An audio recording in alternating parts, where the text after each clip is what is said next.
Upgrade crazy. I'm gonna edit all this stuff out. Alright, yeah, I like this. For y'all that's here, can y'all hear me okay? Absolutely. You know what I have not been doing over the last couple of conversations? I forget to welcome the people that's gonna be joining us digitally. So thank y'all for the people that's in the room, and thank y'all around the world. We're here at Artfullwalls Gallery at home of Harlem.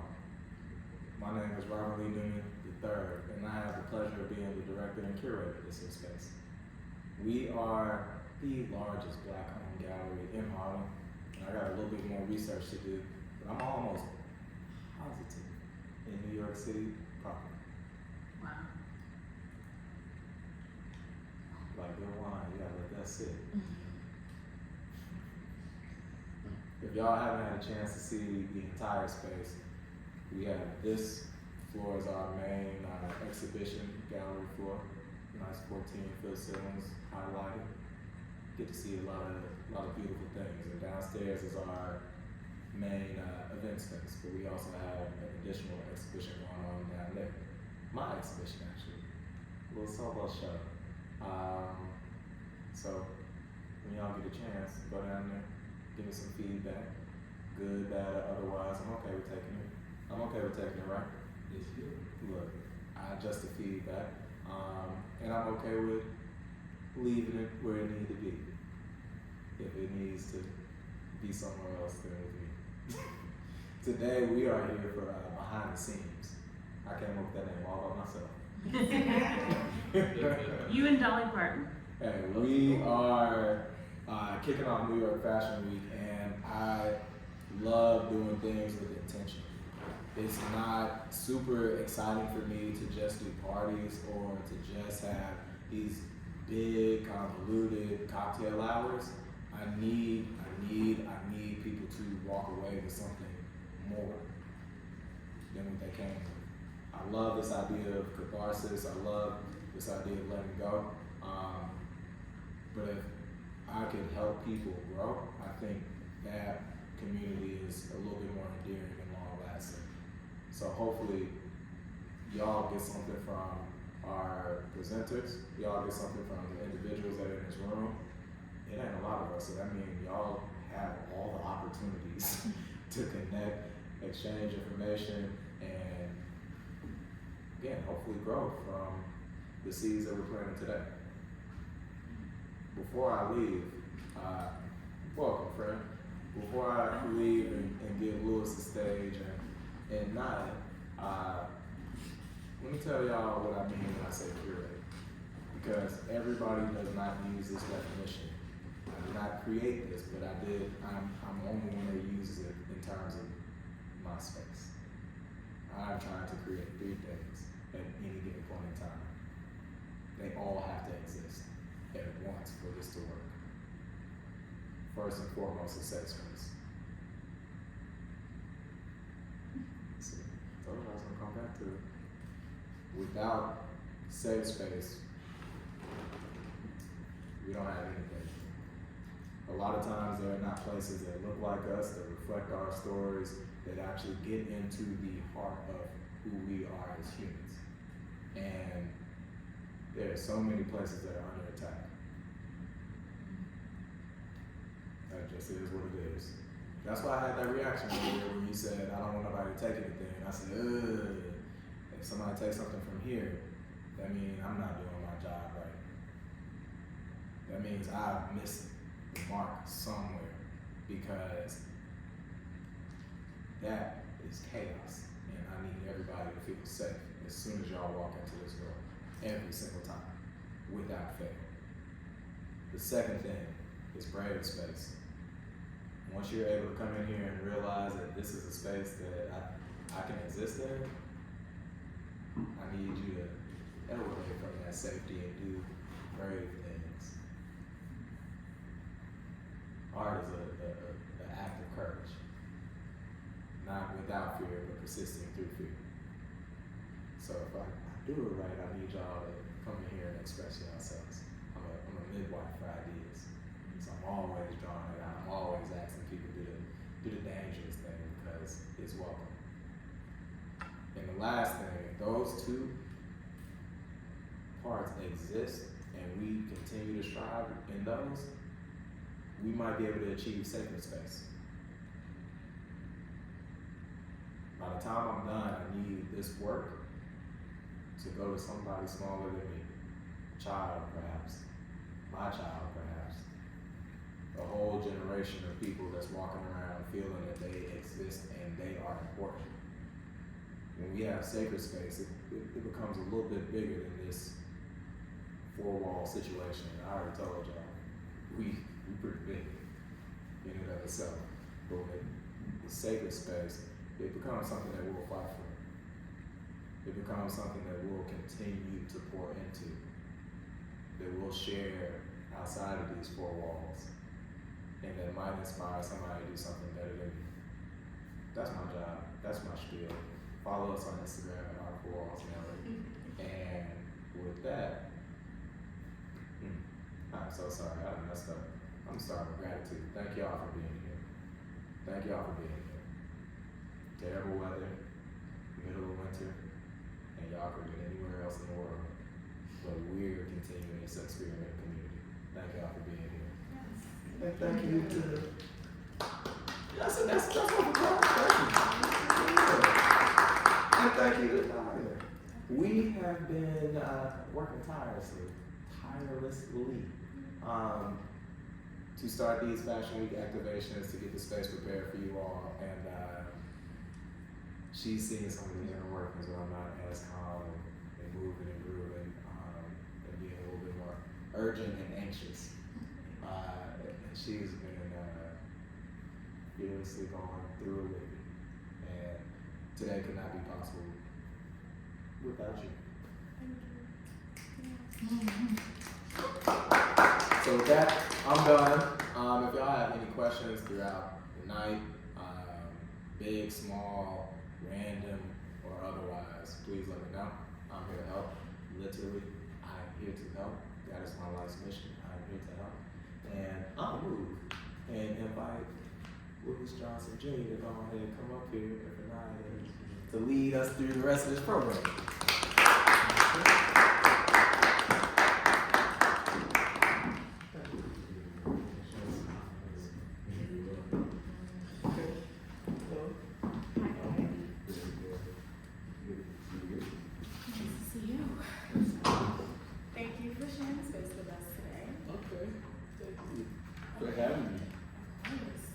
First off, you're like the unofficial mayor of Harlem. That's what I heard. Okay. Well, I had that title from the local ice cream shop. I was the mayor of Harlem. Okay. Period. I'll take that. Alright, so you want to just dive into it? Let's go. Okay. So, you and your family have multiple established brands like Harlem Haberdashery and 5001 Flavors. Correct. Can you tell us about how these projects started? So 5001 actually started from my business partner and my cousin. His name is Guy Wood, and it started over 30-something years ago now.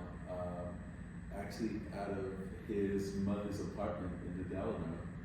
And it was just a tailor that would make clothing. Guy was a larger person, but he was always fly. And so people's like, how do you always fly? He's like, because my mother makes my stuff. So he began his business by getting the local drug dealers and the folks that wanted to be fly. And so he would go to all the local neighborhoods. Long story short, he then started a company, 5001 Flavors. And that actually came to life because of Andre Harrell at Uptown Records with Puffy and Sean Combs. I call it Puff, but Sean Combs and so on and so forth. And it was one time at a meeting, and Guy was like, giving all these fabric samples and artists, and it was like, yo, you got like 5,000 ideas, and Guy was like, no, 5001, and that's how we started 5001. Long story short, it was just making clothes, and it started off with leather, and it was just like leather goods. So Jodeci, all that leather. Heavy D, all that leather. Horace Grant. And y'all might not know this because y'all are kind of young. Okay, so like, so you know, Christopher Williams. So all that leather back in the days, that was all 5001 flavors. Mary J, that was all 5001 flavors. Total 5001 flavors. So it started off then, and then I was with, I moved here from Seattle. So let me tell you about me. Louis Johnson Jr. I actually born and raised in Seattle, Washington. I have two lovely, lovely twin boys, Marcus and Michael, badass and badasser, and another son, Marcel. I have 5 grandchildren altogether. They do a lot of humping. And I went to school at an early age and loved fashion. I just loved, especially women. I just loved women putting things together and just how they would pay attention to detail.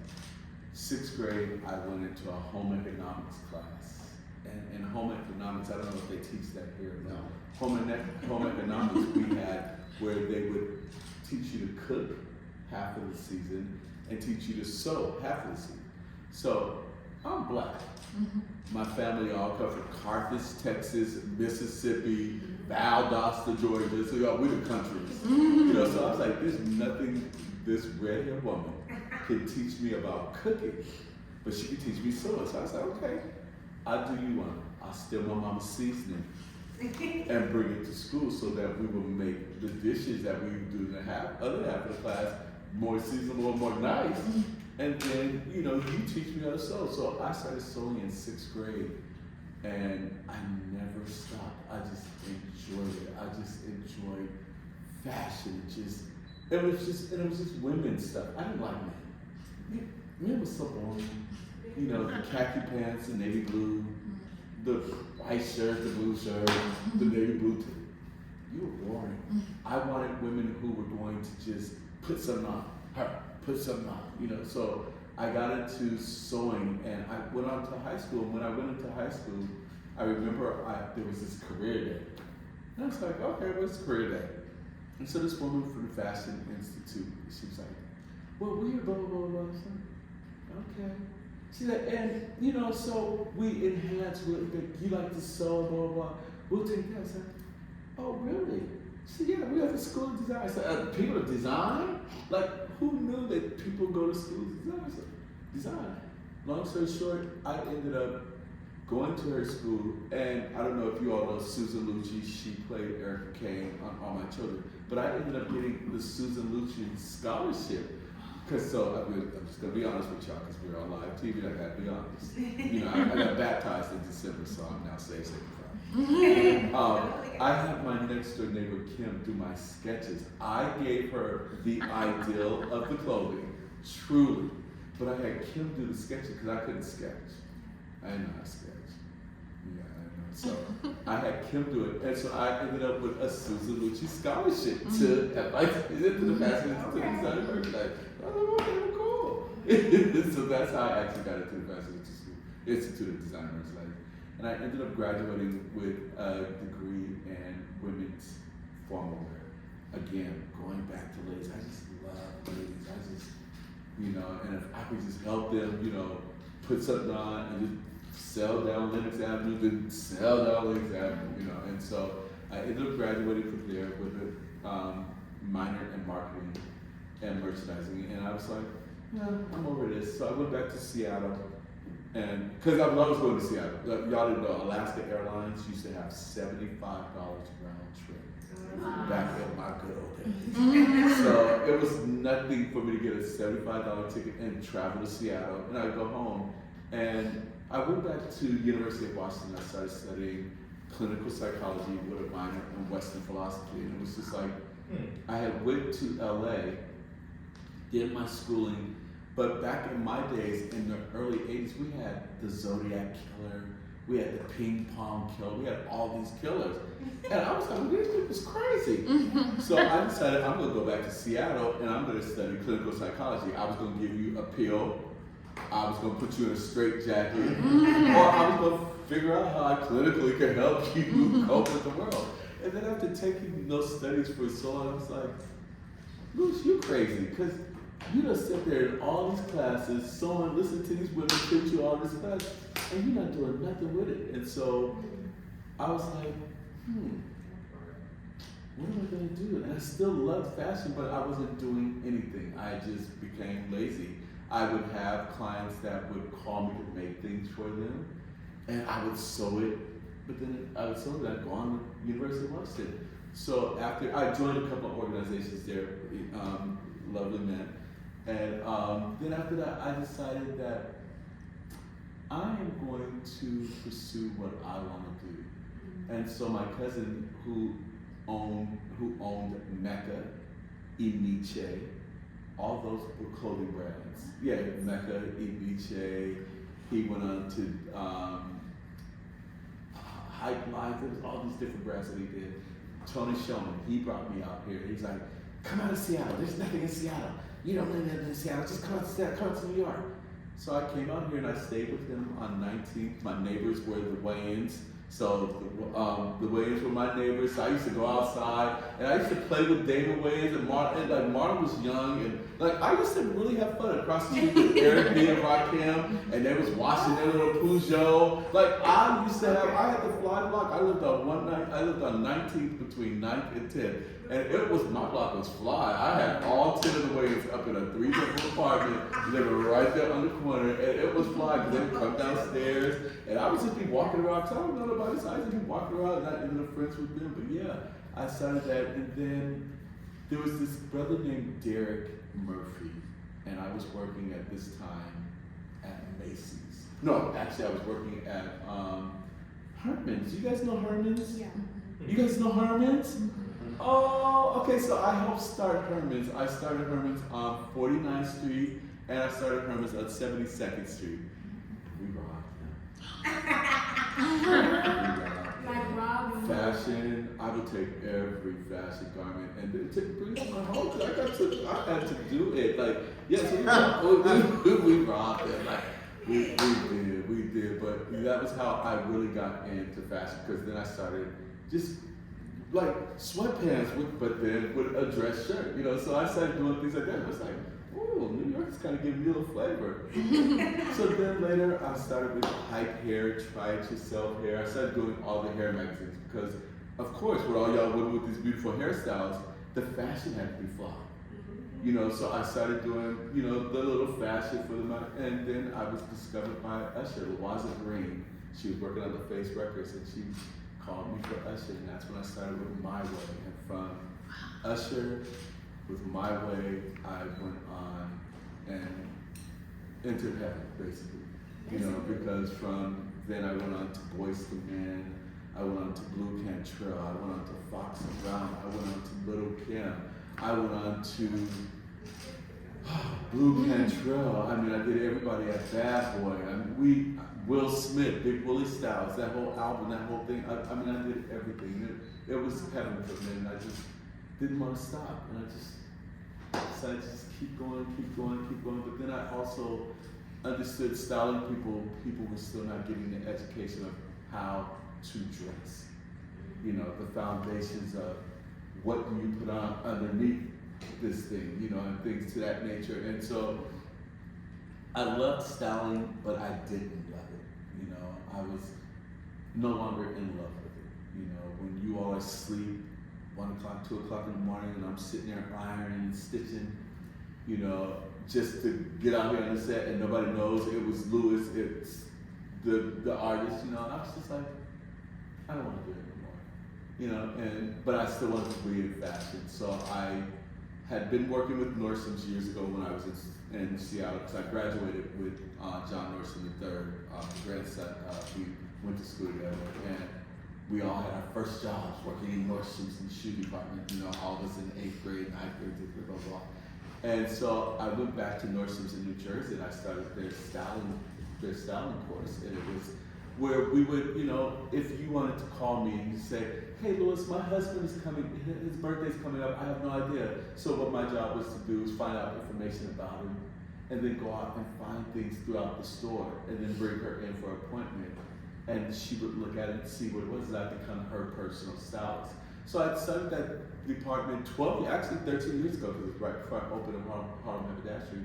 Started 13 years ago, and I started here in New Jersey, and they got it in Seattle, and they went out to California.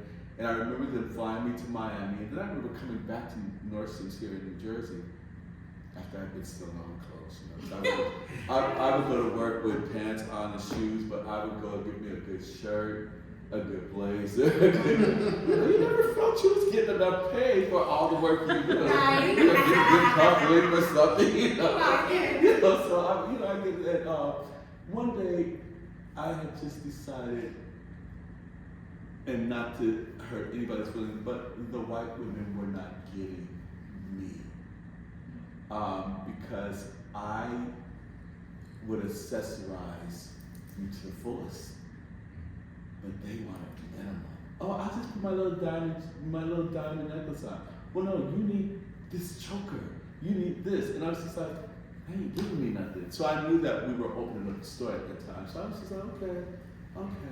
So finally, when we opened up the store almost 13 years ago in May, it was my heaven. It was my place of being able to show people difference of how to wear, things, especially like the stuff that we bring in, because it's different than anybody in any other store anyways, so bringing it up. So it was just my haven, showing you how to accessorize, telling you how to wear sweatpants with, different things, and things like that. So that was how I started, and I've been here now almost 13 years, and I love it.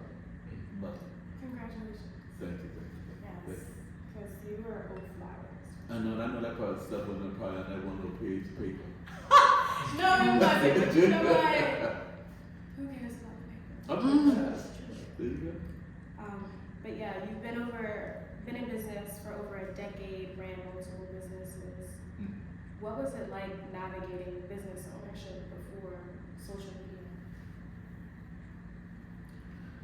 So we, again, at Harlem Haberdashery, because we are family owned, let's go back, Black owned, Black operated, family owned. So because we go back to family owned, it was, at the beginning, it was 9 of us, that were partners or, a part of the boutique and the customers. So social media was us. We were the social media. I had the post. Guy Jr. had the post. Guy Singer, who has people posting for him because he's just too fly. But Shay, we all had the post. So that was our social media, Now, my nephew Kels, who is taking coding classes and all that mess, now he does the marketing, the research, blah, blah, blah, and all that stuff for us. But before then, we were cheap. It was a family of 9. Okay. So, your business is family owned. Can you tell us, how your family values translate to the work that you're doing with your brands? See, I told you y'all should have sent me these questions beforehand. Because today, y'all they didn't send me the questions beforehand. So I was gonna tell you. So I told you I don't want no trick question. That's a trick question? It was too hard for me to think. Okay. Now, what was that question? It was, can you tell us how your family values translate to the work that you're doing with your brands? My family values? See, so I'm old school. Okay. I'm old school. So you don't want my family values because y'all would be sitting up here with slips on. Y'all would be sitting half slips and a short skirt, full dress, you wear a full slip. Men, y'all would have t-shirts on, even if you had a t-shirt on, you had a t-shirt under your t-shirt. So my family values is to the T. It's kind of, they don't want it. No, but you're really involved in the community. Yes, I am. Extremely involved. So I want to talk about that for sure. Can you tell us about your vision for the neighborhood? Vision for the neighborhood. Damn, girl. Yeah, I told you I was send me these questions. Okay, so my vision for the neighborhood is just to completely, you know what? Let's just bring it all back. I'm so thankful and so grateful that Artfullwalls is here. I actually stand at my door across the street and sometimes I peek over here because he actually shared with me, and that's a part of the loving, so that gives you one step into the nephew phase. Because he actually showed me, he said, when the curtains are up, I'm in there. So now I start looking for the blinds being up, the curtains being up. But I enjoy it because we're making a community here on Linux. By, having Artfullwalls, having Trentage, having Nailu, having Sadakasa, having Artfullwalls, so we're making like a little community. So, I enjoyed that much. I sat on the board for 2 years with MMPCIA, which is our community board here in our bougie part of Harlem. And, the folks that live on the acronym, you said? Yeah. No? Yeah. What is the acronym? So it's Mount Morris Preservation Community Improvement Alliance? Association, something like Or Association. Yeah. And the only reason why I did that is because I really, really just kind of thumbed through, what is that, MP for, what's that, yeah, so that's what it means. But so I sat on the board for 2 years, and in this board, I found out that the community really does love where they live and really love the people in the neighborhood and want to do more things and do more activations and things like that in our neighborhood. And so I then came in as a business owner because I wanted to bring the businesses to the forefront. I wanted to, so if MMPCI is here coming for just your homes and stuff, I wanted to be the person that brings our businesses into the fold. So I came into the part of bringing business into MMPCI. So yeah, I really love my community. I will do anything for my community. And I'm just here to build it up and just continue building it. Yeah, I love that. I hope that made sense. No, it makes perfect sense. Not to cut anybody off, but the recording's on 1%. Would you like a new phone to record on? Thank you for that, yeah. Okay. But don't worry about it. Okay. Now, is it on low battery? Yeah. Yeah. Oh, So it's, okay. it didn't stop? No, it has 20. It just let us know that it's at low battery. Okay. Sweet. Alright. We can use a new phone, that's fine. Yeah, we'll edit. Okay, now I'm driving to the So, Harlem has a rich cultural history, right? How does the neighborhood influence your designs, like in your aesthetics? It doesn't. It doesn't? It doesn't. Wow. If anything, we design to influence the neighborhood. Right. Can you elaborate on that? Yeah. I mean, again, no, I would never. We know that Harlem is the flyest place, period. Nothing with Brooklyn, but Brooklyn, they match. If they're wearing a red hat, they shoelace, they t-shirt, they belt, they underwear, they socks. It's all one color. I'm from Brooklyn. And it's to pull up the pant. Okay. But so she matched that shoelace to the pants and that shirt. That's what I'm saying. Y'all match. We put stories together. Yeah, and it's no shade, because if it's a second to it, then it would be Brooklyn. There's nobody else other than Harlem and Brooklyn. Honestly, you can give it to the Bronx, you can give it to across the water, and you can give it to Queens. But again, when it comes to it, your flyness ain't coming from nowhere but Brooklyn and Harlem. That's it. And so what was your question? Shout out Jersey. No, you housewives will stop this. I told y'all I left New Jersey Nordstrom because y'all didn't want that. Yeah. Jersey is tricky. The Macy's in Jersey is really not great. You shouldn't be going to Macy's. Oh no. No. I wouldn't recommend that. Well, you should. You actually. You know what? If you're fly and what you do, you don't need Macy's. Because you could be fly in Kmart. This Yeah. tie came from Goodwill, but the shirt is from Ralph Lauren. You know, but then the sweater is Uniqlo. You know, so you could be fly in different places. You don't have to be about name brand. You know, so that little Macy's thing, that little trickery, it's foolery anyway. So. The trickery is foolery. Love that. So looking ahead, what are your goals for Harlem Haberdashery? And how do you envision the brand's role in the future of fashion? Well, we're always, so to answer the second question, how we envision the role of fashion, we're always going to be ahead. I'm an Aquarius. My birthday's Sunday. I'm going to be 57 years old. Yeah, but we're always ahead of the trend anyway. So, follow us. Now, the thing with, what do I see? What was the first question? Because I didn't even pay attention to that. What are your goals for Harlem Haberdashery? My goals for Harlem Haberdashery is always just to bring fly, trending ideas, even if they're not sellable ideas. They're ideas that a person can say, hey, I saw that, and then maybe go home, create in their own closet, or create making their own garment.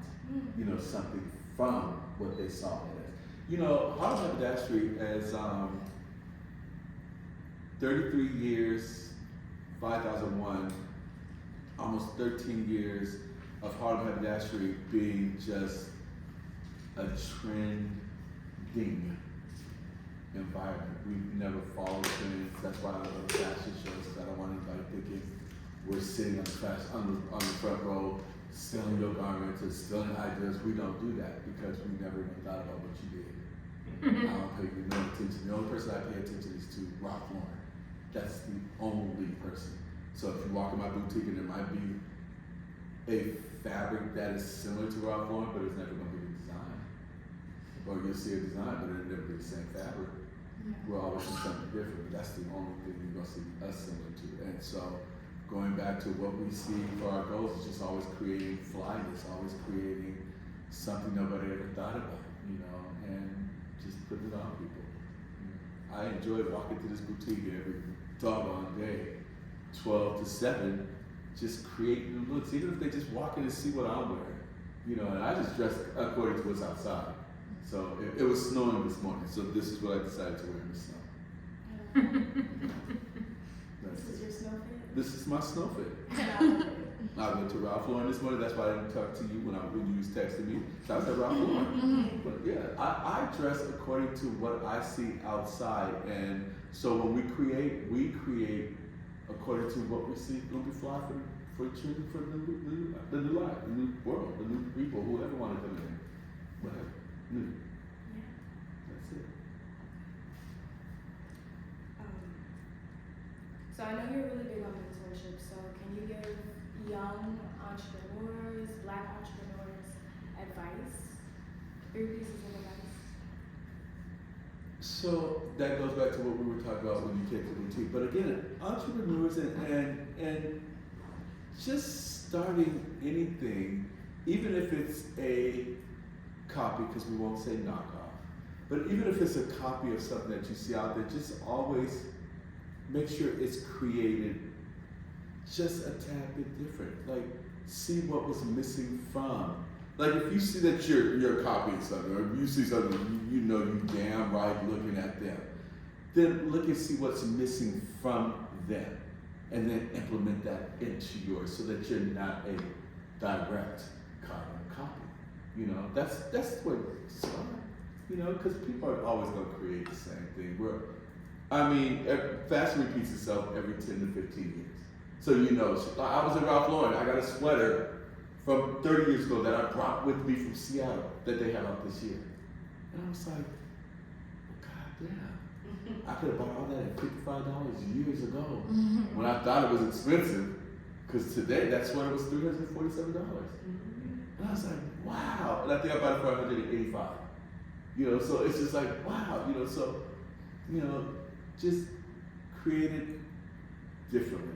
If it's in fabrics, You know, if it's in the details, if, you know, when you saw that they had a French pleat that went out, but then you make it an inlet, so it looks like maybe a dart, you know, but you know it's a pleat, and it still gives the femininity and the sexiness in the trouser for the lady. Change it just a little. That's it. That's it. Not fancy. You definitely did. Thank you so much. You're welcome. for this. Just get over walk on? No, you got maybe a few seconds. Oh, for Yeah. that's right. Anybody got any final questions? I'm happy to go first because you said you adjust for the snow, but I thought this was insightful. So I'm gonna ask a question for you. When you actually style yourself, what's your methodology? How do you It's start always shoes. It's always shoes. I live in a 3-story house over here on 19. So my bedroom is on the bottom level, but I go upstairs and I always have to look outside. I can go to the living room or look in the backyard to see what the weather is like. And then what shoe do I really want to say? I want to walk on that particular weathered ground, you know? And that's how I actually start. So I always start from shoe up. I'm a sock fool. I have 5 full drawers of socks where my socks are actually falling out the back and going down to the bottom. And they're actually, I had to pull out a drawer today to get the socks that were on the bottom. I have 5 drawers of socks. So it's my shoe and my sock game. It's whatever I feel like I want to do with that. It's easy to put clothes together.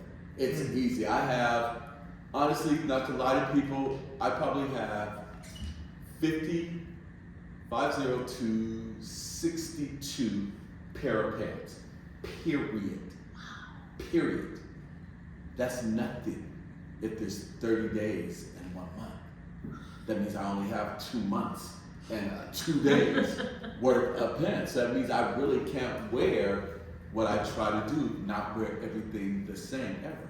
But again, it's because I sit and I honestly, well, I can't remember because I smoke weed. Sorry, take this off the camera. I can't remember what I wore the last time I wore it anyway, so I never will wear the same outfit again. But that's how I actually y'all will never know that I had 62 pair of pants until I just told you tonight. You know, and that's give or take. You know, but it's because I wear it every time differently. Every time. Every single time.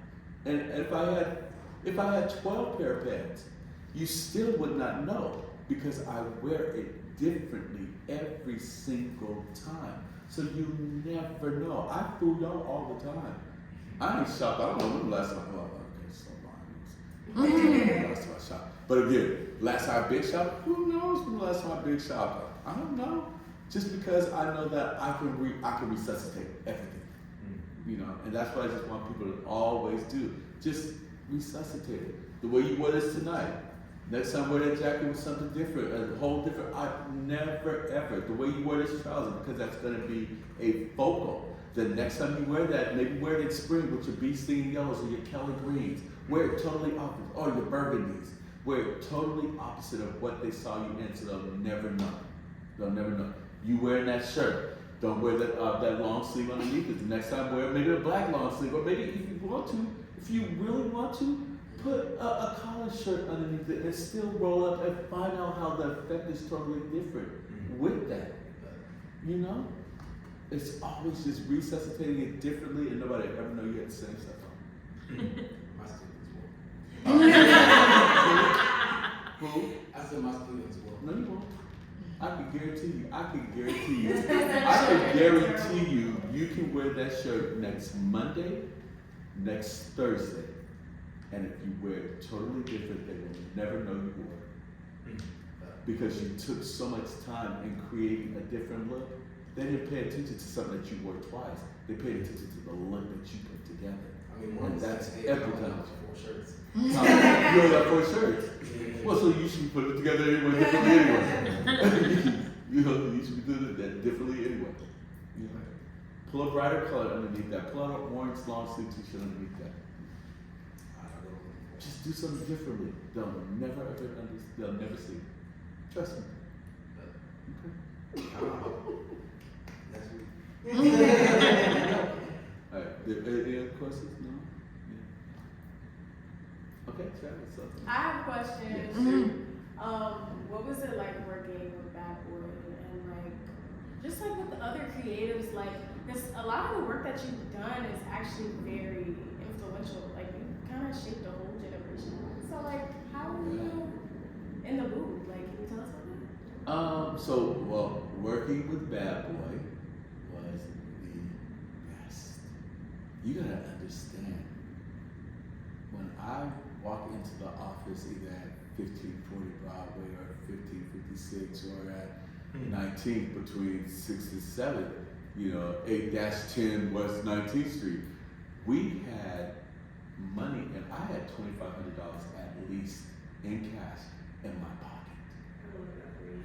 You have to pick up petty cash because if you're out shopping, or even if Puffy's with you, or if he meets up with you, if he's somewhere and he says, "Oh, I want that," but then the nigga walk away, you got to be able to pay for it. You can't be chasing him saying, "Oh, I need your credit card." Well, why are you here? You my sales. Do what you gotta do. If you gotta tell these people, "Hey, I'm coming tomorrow. Just give me this shit so I get out." Do what you gotta do. So I'm not gonna bad, but I was never here. That's why I couldn't have a relationship. Because I was always gone. We were always gone, and it was just fun. It was just fun. It was fun.